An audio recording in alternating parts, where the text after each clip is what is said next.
Hekk kif qed ikompli jgerbeb iż-żmien u triq il-wied f'Ħalbalzana għadha mhix lesta, issa din it-triq qed issir ukoll perikoluża. Dan hekk kif fl-aħħar jiem infetħu toqob kbar fiha f'parti tat-triq li ftit tal-ġimgħat ilu ingħatat tarmak. B'hekk din it-triq li suppost ilha lesta kważi sena u nofs issa qed tpoġġi periklu għas-sewwieqa b'mod speċjali dawk li jsuqu l-muturi.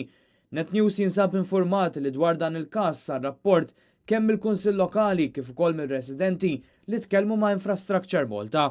Issa mistenni ssir ispezzjoni fil-post fejn suppost il-proġett ilu lest.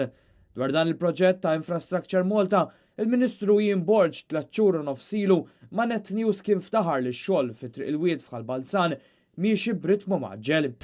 Informati li x-xogħol għaddej ġmielu. Ironikament waqt li aktar toroq ġodda magħmula minn Infrastructure Malta qed jiġdu xogħol magħmul ħażin, fl-aħħar jiem is-Segretarju Parlamentari Krista Ġuż fil-Parlament ftaħar b'xogħol ta' kwalità. Ix-xogħlijiet li qed isiru skont l-istandards mitluba llum.